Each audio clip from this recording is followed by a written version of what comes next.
Hey, what's up, everybody? Hey, look, I was debating with a friend, and we were talking about President Trump and this what's going on in D.C. with all the illegal aliens being removed, right?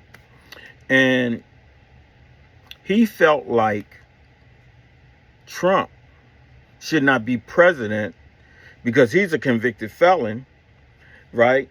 So how do you justify Trump ordering ICE to move all these illegals out of the country? So that's basically what he's saying.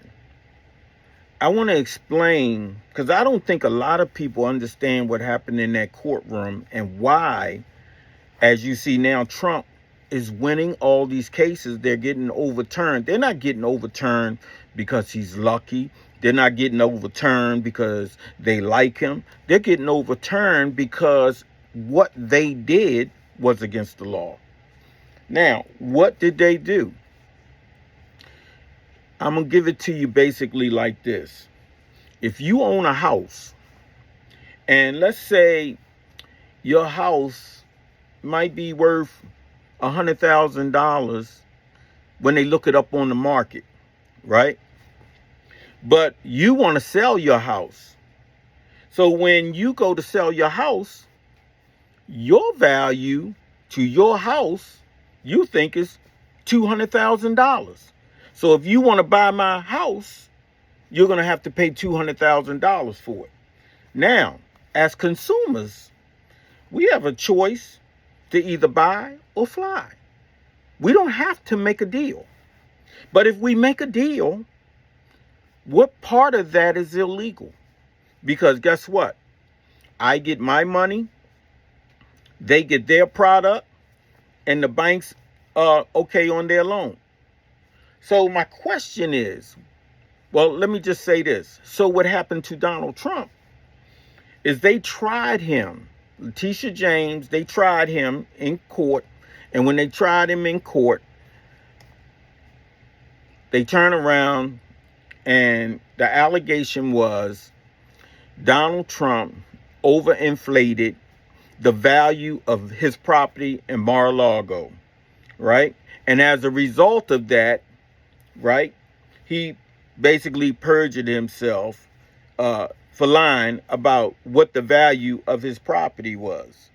Well, again, if Donald Trump, if Mar-a-Lago is worth 5 cents on the market, but he offers to sell it for $5 and someone decides to buy it, there's nothing about that scenario that's illegal.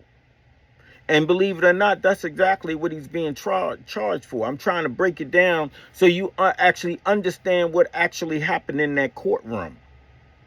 What also happened in the courtroom was the judge decided to not follow the rules or the law when it comes to jury panels. You know, the jurors were instructed that even though they may not agree on every count, in order to find a guilty verdict, it has to be unanimous and everybody has to agree to the same count. So in other words, if juror number 2 is only saying guilty on count 2, juror number 3 is saying what's only guilty on count 4, then you can't count those two verdicts together because they're not unanimous. And this is what Judge Merchant did also. They turned around and they didn't follow the law. And when it comes to a unanimous decision, he instituted something on his own. Hence is why he lost the appeal. Hence is why Donald Trump is winning all these appeals. Then he's not winning all these appeals because he's lucky. He's not winning all these appeals because they like him. He's winning all these appeals because he didn't break the law. And what you need to understand is this was done on purpose. They knew that he was going to appeal this stuff and it was going to get overturned.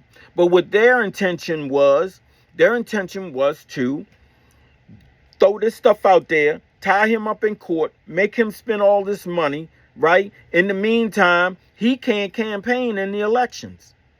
That's what this whole thing was about, this lawfare.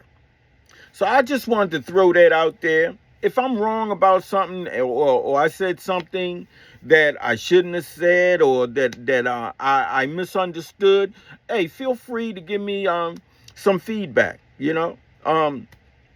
Thanks for listening. You guys have a great one.